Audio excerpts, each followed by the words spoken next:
GG No Re, a podcast on the internet about role-playing games and other things that will make you popular, famous, and wealthy.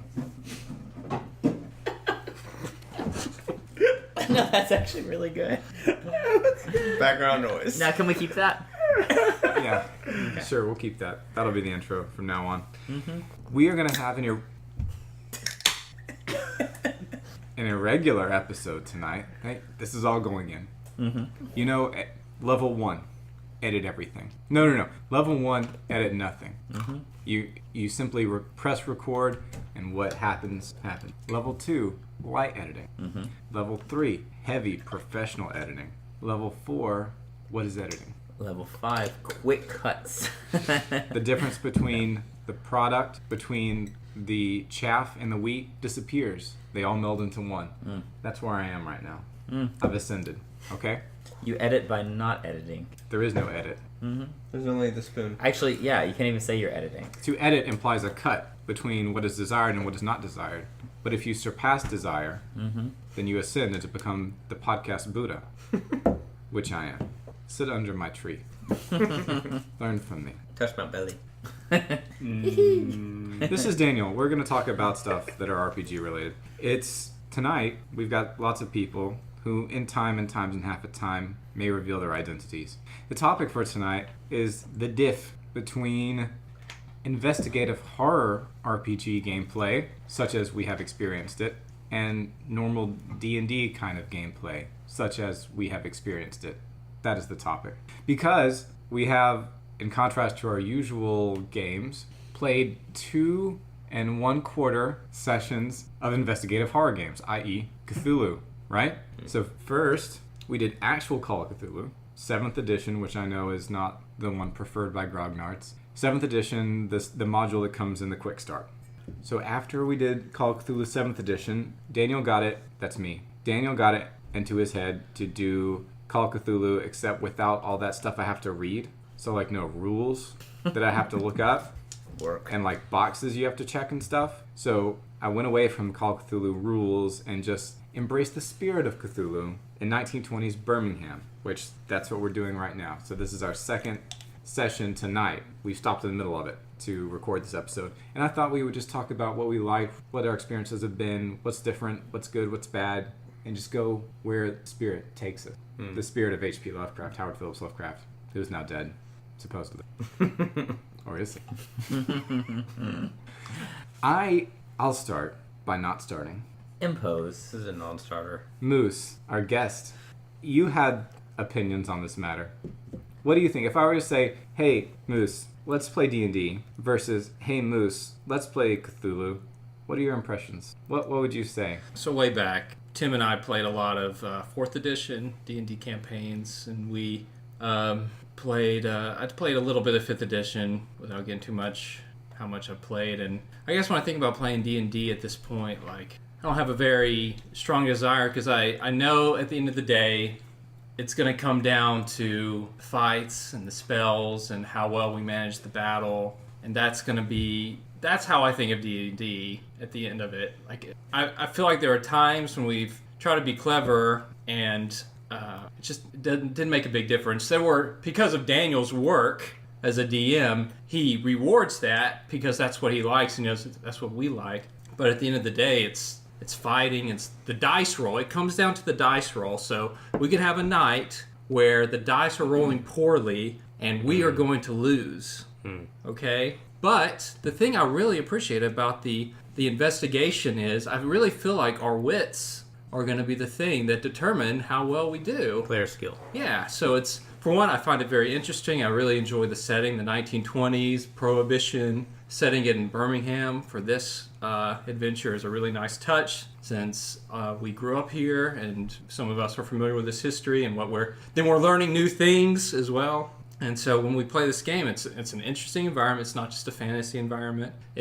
We're able to, just like Lovecraft did, take real history, which he loved to do. He would take history and he would mix it in with the mythos, and blend them together. And you're like, well, we're reading these newspaper articles, and you have to think, you want to get your phone out and Google a name because you think, is this a real guy? And then, is Daniel mixing in a little bit of the mythos in with an actual historical character? So there's just all those interesting things that you're able to do, these investigation games. And if you're somebody like me, I enjoy the investigation. I like looking under the rocks. I like looking closer. Oh, what's in this man's pocket? Oh, why does he have that? Why are there 2 matches missing from the matchbook? Maybe that means he didn't have it very long. These sorts of things, I really find it interesting. It's just not things, when I'm playing D&D, I'm more thinking about, what build am I going to do?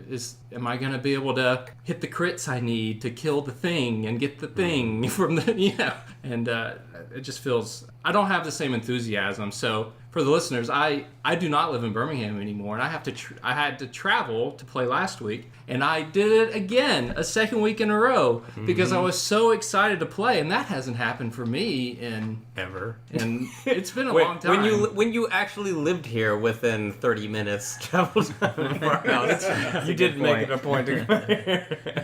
It's been and I jokingly said I hear people who play RPGs say that they're always trying to recapture that first experience, and that's what I felt like I was able to do last time by not doing the D&D but kind of changing up the type of game it is. I was like, yes, this is what I enjoy, collaborating with people around the table, building this story, using our wits to make something happen, and that's what I enjoy. And it's interesting because I still love fantasy stuff, although I have a lot of the same problems with standard D&D that Moose does. This is Daniel again. But I've always loved fantasy. That's still my favorite genre. But this has been really interesting for me also from a DM's perspective because although I have prepped for it and made handouts and all this kind of stuff, it's actually pretty easy, and the prep is different. The prep is stuff that you can do on your lunch break because you're just researching historically or thinking about connections between things.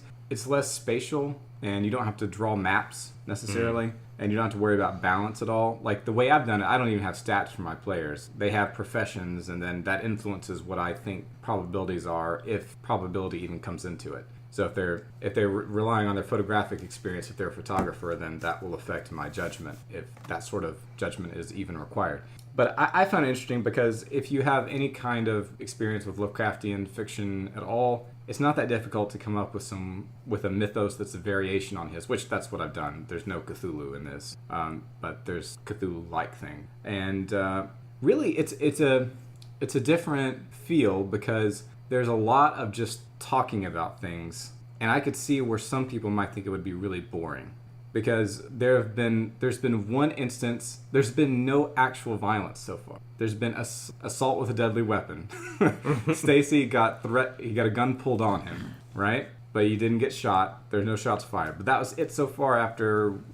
Well, that's not true. In our original Cthulhu session, we did fight, but it was against a weird necromancer ghost zombie thing. Yeah, at the very, very end. At the very end. Yeah, as if it were like the payoff of all the research. Yes. Yeah. And so far, after 1.25 sessions in the Birmingham game, there's been like hardly any violence, and it's been like what's that video game that came out that was like the noir detective game? L.A. Noire. L.A. Noire. Yeah. It's been more like that, or like True Detective or something. Mm-hmm. Yeah, just an insert. An interesting thing though, even though there has not been much actual violence, I feel more of a sense of danger and foreboding than when I'm playing D&D, because it's like, the fight's coming. Yeah. But in this, it's like we were playing the out of the box, quick start encounter. It's like I knew something very bad was out there, and in this game, I'm just a regular guy. I'm not a level 5 barbarian from a war tribe, and I don't have I'm just a guy. I have a revolver in my pocket, and I'm going up against something otherworldly. I'm not prepared for that. Yeah. So for me, as the player, I could feel it building up. I was like, here we go. It's going to happen any moment, and something's going to kill me, and that's going to be it. Although, so far, none of us have gone insane or died. So far. Maybe that will change tonight. Yeah, not even really close to the insane part. Like that hasn't been a big pressure for us yet. Yeah, we haven't encountered anything that might make us. The first game we had some delusions. Yeah. Mm-hmm. That were temporary at least. Mm-hmm. But it wasn't that bad, even though you're face to face with some kind of eldritch horror. I I agree with everything you said, Moose. Although I still like fantasy adventure games, but although I haven't still run my classic ideal fantasy adventure game, which is actually much more like this. But that's for another time.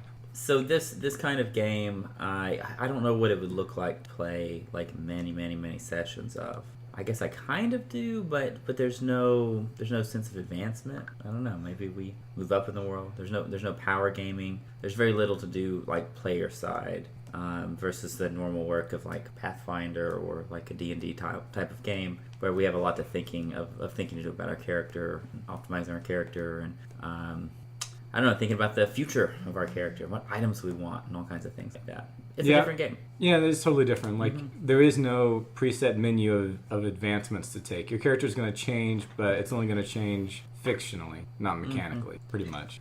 And I'm still not sure if it works as like an so like the current game we're doing is more like a sandboxy kind of game. Does it really work as a sandbox? I don't really know. Or is it best to do this kind of game where you have like a predetermined arc that you sort of lead the players through as they make discoveries, and then the arc at the end of it is satisfying. Okay, if there's not a pretty clear arc, maybe there is no satisfaction. Maybe it's just we just wander around blindly. Maybe that's not that fun. I don't know. There's no win. There's not killing anything. We're not really getting any treasure. I don't know. But that's purely speculative because we only played like 2 sessions really. 2.25. Mm-hmm. Yes. That's true, although there are mechanisms behind the scene that are just GM facing. So that's the thing. I don't know in like actual Call of Cthulhu rule set what the structural rules are. Like if they fail, so there are different schools of thought on investigation horror games. So the new school of thought is don't let them ever not have something to go on. Yeah. Like there is like a node map, and at every point there will be a clue that leads you to somewhere else every time, and you can't possibly miss it. Like you're not like you just give it to them. If they like spin from a pool or make checks, they can possibly get other things, but there's always something.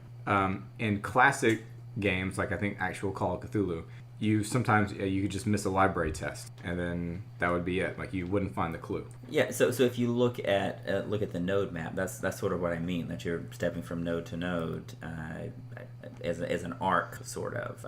But if you imagine the space as having a lot of empty nodes, nodes that aren't contributing to the story or to fun or anything like that in between, you could theoretically like wander from empty node to empty node. I don't know, add forever, unless the GM like intervenes in a way like that, unless it's structured in a way that actually leads you from node to node, which would seem optimal to me. But again, I haven't really thought much about this. I don't know. Yeah, and so the way that I'm doing it is kind of like a third way in between, where there's not necessarily any. I mean, there are clues that are just obvious. If you like, when you first get a case, the person will tell you a list of things, and in that list, there will be a clue that's valid, but there's red herrings in there. So I don't specifically say, here's your clue. So it's possible for you guys just to like not get it, or for me just to do a really crappy job of formulating the scenario and not reveal it. The way I get around that is for there not to be just one thing going on at a time. And if you guys flounder or mess up, there are various conditions I don't want to spoil, but I have ways to escalate the situation on my side, regardless of what you guys do. And to give you new cases that may or may not be relevant. So if you guys just strike out and you're like, I can't figure this thing out, then you just go take another case, and maybe during that case you find a clue that leads you back to the first case. So the idea is that it's just an ever-expanding web of possible things you can look at, and it's up to you guys to make something out of it. And it's definitely possible, I don't think with you guys, but I think in general, it would be possible for people to just spin their wheels and just never find anything out, and the procedures of play would either have to say, lead them by the nose into it, or make things worse for them until they go crazy or die, or something like that.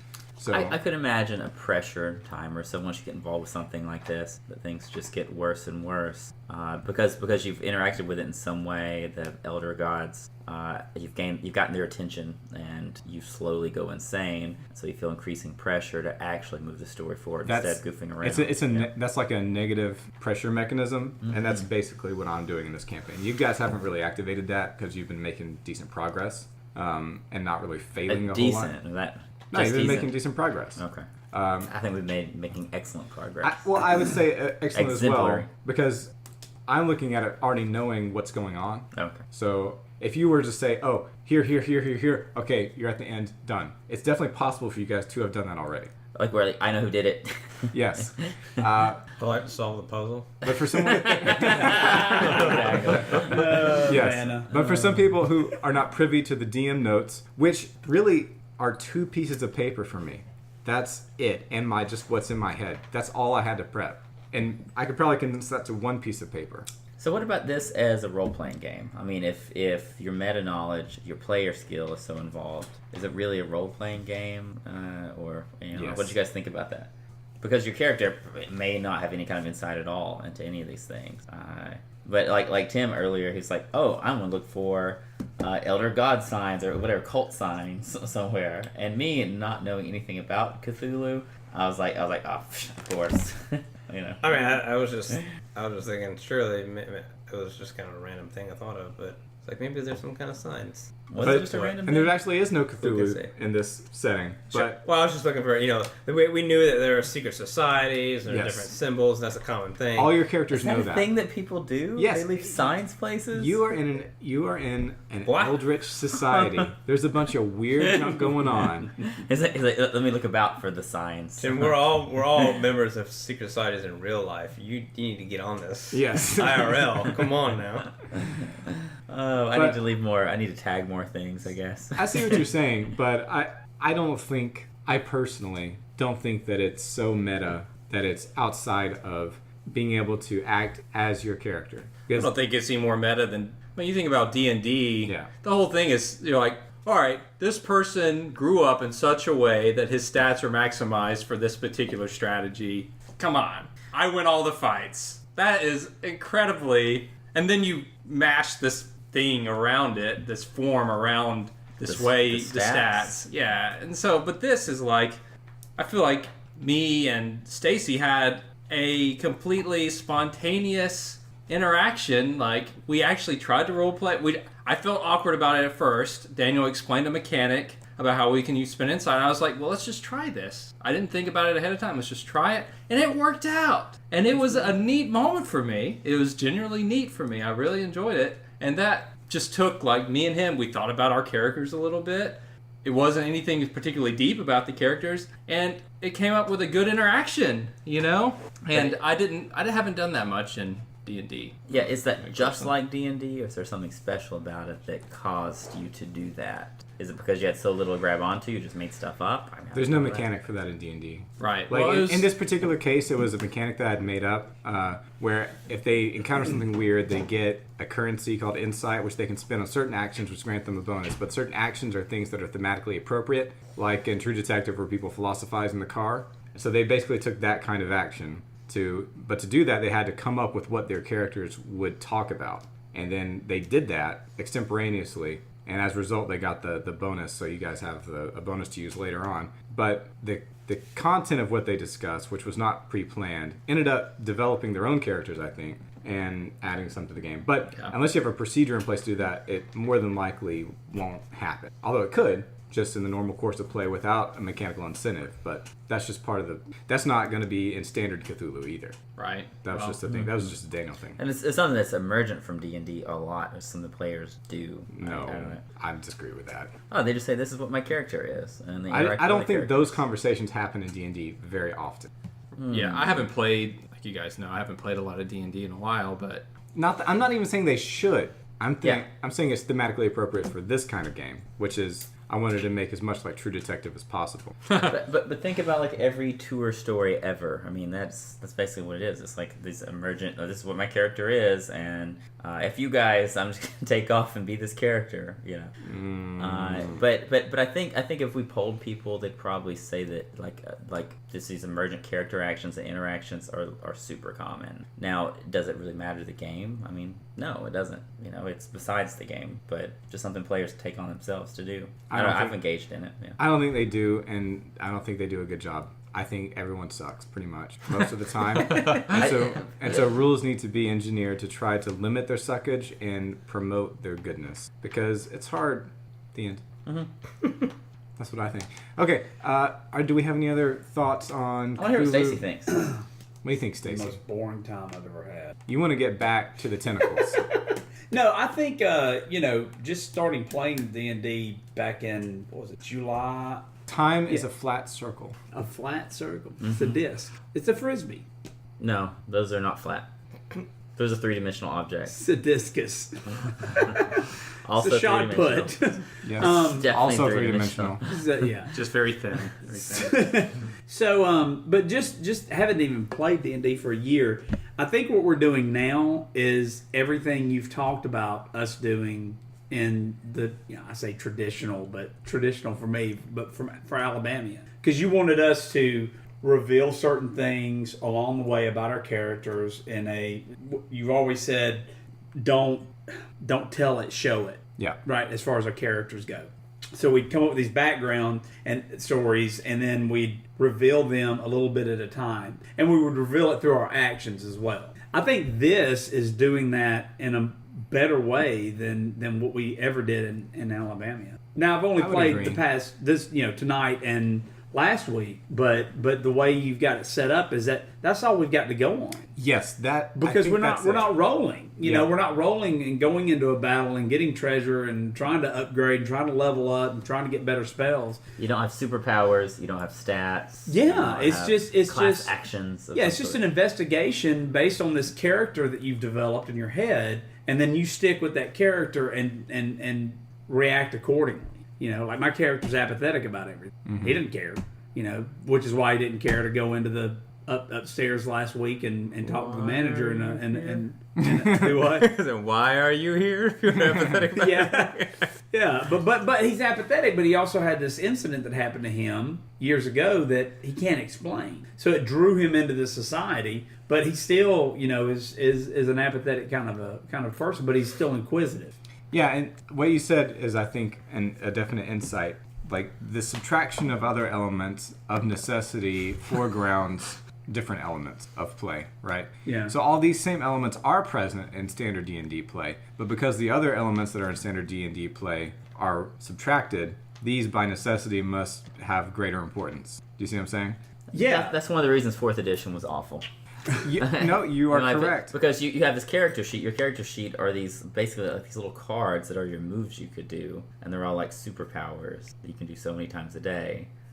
But combat was so important in 4E and so foregrounded that even though nothing prevented you from doing anything else in the game, nope, it never said you can't do yada yada yada, right? You're just moving from fight to fight and killing. Yeah, and you're looking down at your character sheet with all the superpowers. And if you weren't doing that, like, what are the 300 pages of the PHB for? Like, that detail all your powers. Like, why are you not using that? Yeah.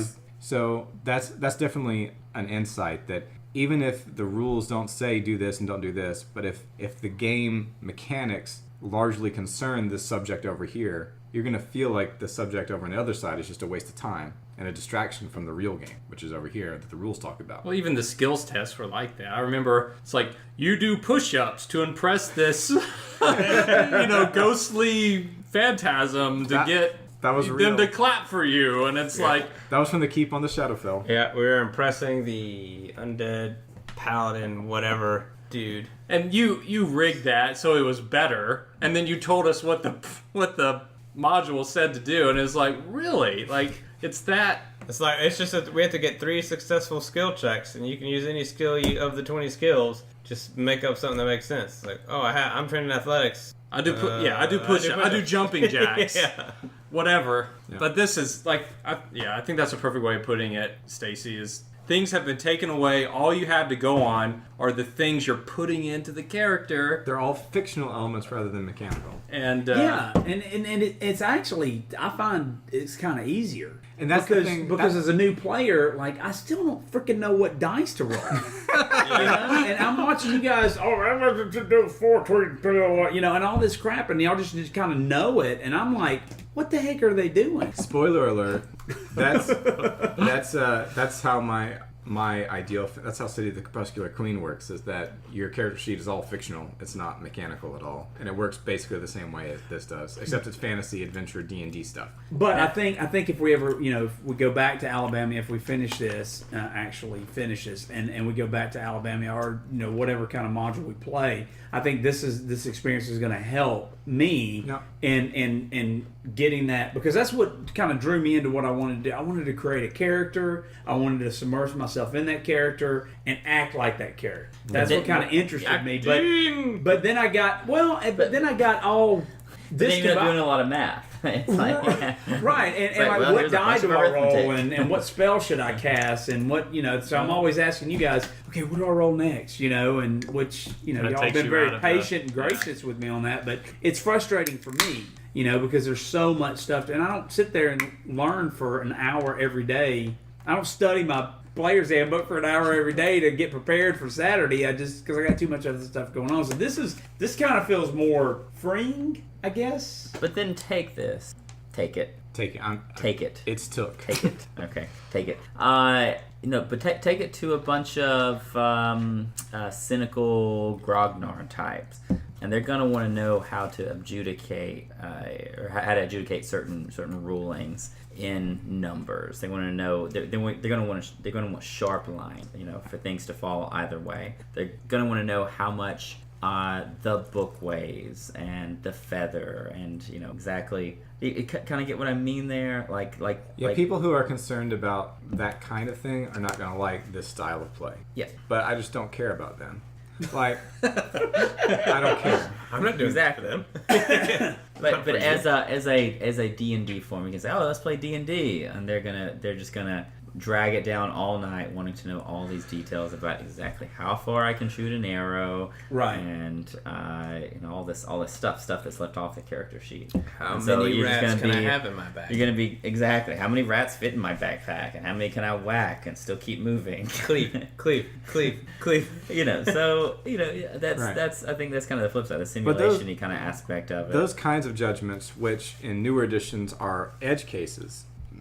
And to some degree, this is an older style play, OSR play. It takes those edge case procedures where you just come up with some kind of adjudication on the fly and then make sure it makes sense to everybody. That just takes that's an edge case and makes it the main case. And then any standard mechanical resolutions are the edge cases.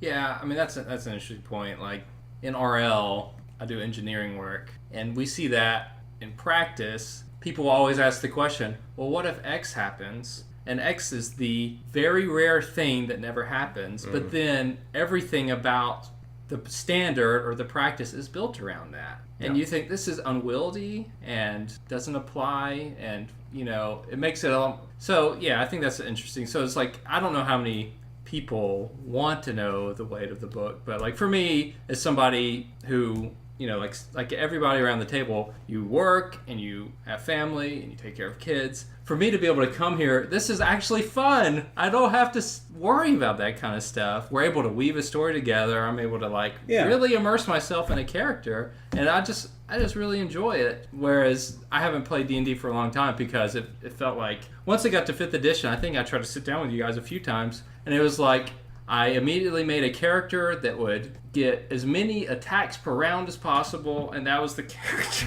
And that's why he existed. He existed to be the worst best build ever. Yeah, and that wasn't very fun. He was there to shoot a short crossbow, if I remember correctly. And be tiny, and that was it. Slip between things. And whereas this, it's like, this guy, he feels more like he has a more substantial existence outside of what he brings to a combat. Well, we're telling a story, and that's the point of it, the story, and that's what I thought D&D was your for some people it is. But can I make the opposite case? Yes, please, Jim. That the character sheet is there to alleviate the need to think about any of these things. This does it seem legit? Well, it's all right there on the sheet of paper. Okay? Yes. But I would say for people who kind of think that way, they're trying to use it as a way to develop the character and tell a story of the character and all that. I would say it's what the game's then asking you to do is to make this very complex character sheet and spend much time doing it, and then not use it at all. I mean, is that what you want for your game? I don't know. No. You want to make a character sheet and then set it aside because you need to tell your character story and then sometimes reference it? I don't know.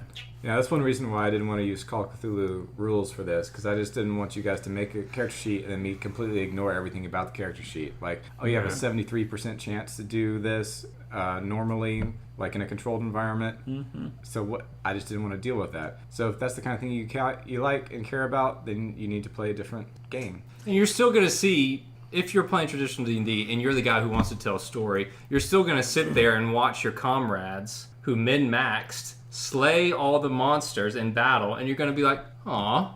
You know, like you're like you're right. You're like it's like you're playing a different game. This guy min-maxed. He's the one slaying everything and doing all the damage, and you're like, oh. But that goes back to competence hierarchies. You can't help but care about it in some kind of way. Yeah, it's like it's like very natural right, for you it's to like care about you it. want to be able to be the hero in the battle, but you also want to have the interesting character. Whereas your buddy is like, oh man, I min-maxed this perfectly. Min-max Chad.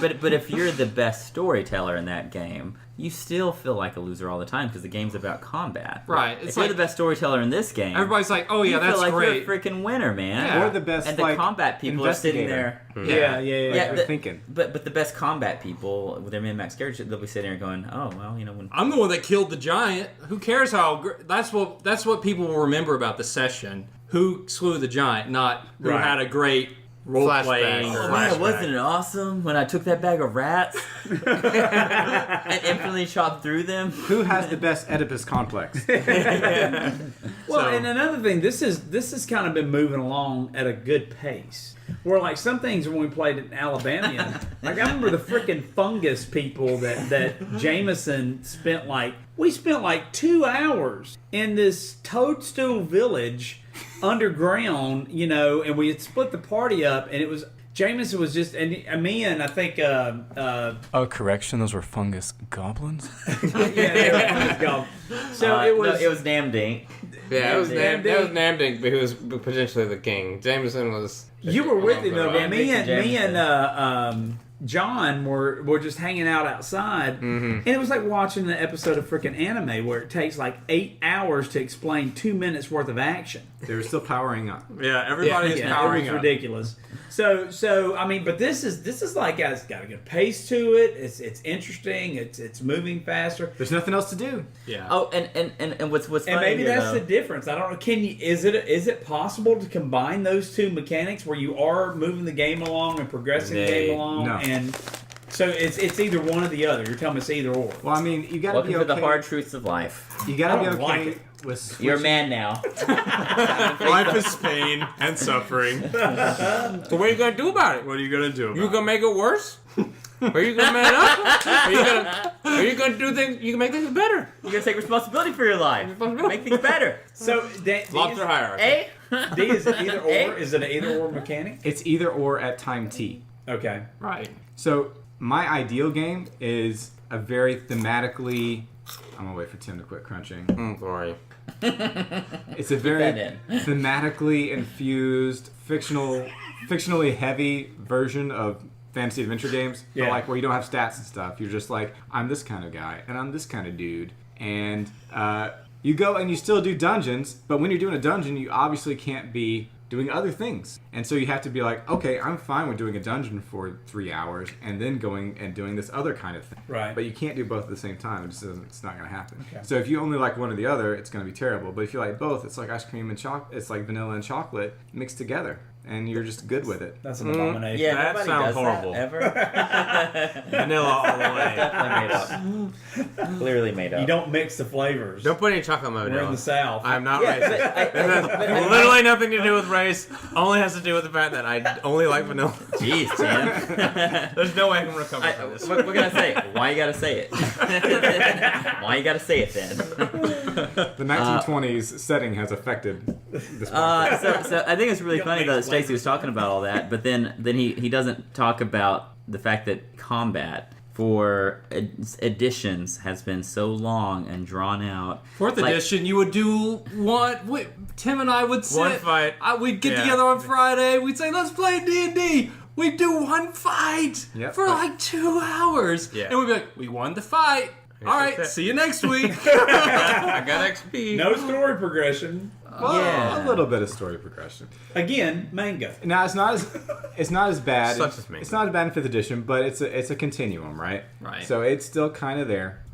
If we do a fight now in this game, it's gonna be over in real time, 5 minutes max, probably. Yeah, it was super quick, even in the other Cthulhu. Yeah, if we did the thing, other which is super Cthulhu thing, again, Yeah. your character's super squishy, which means that fights of necessity are very short. And so if you want tactical combat, this is a bad kind of game to play. It's not going to work for you. But if you want tactical combat, that's what D&D is for, because it was literally a war game. Tactical combat for miniatures. Yes. Somebody on G+, Noah, I can't remember his name. He's like, so I picked up the 3rd edition DMG, and it seems pretty good. When did this whole minis combat focus come into play? And my answer was chainmail, which was of course the precursor to D&D. Because in the original D&D it said when you fight, use this war game, chainmail, which didn't have squares, you use rulers. So even slower, right? To see how far your guys could move. So you can move 6 inches rather than 30 feet or five squares or whatever. Average. Yeah, average. That's average move speed. So yeah, it's all about what you want and in what proportions you want it. And do you want all of one thing or all of another thing? So there you go. There you go. Also, the universe is vast and meaningless, and men are no more than a memory because the elder gods won't remember us. They'll simply awake and stomp their feet, and there we go. Toe jam. GG no re.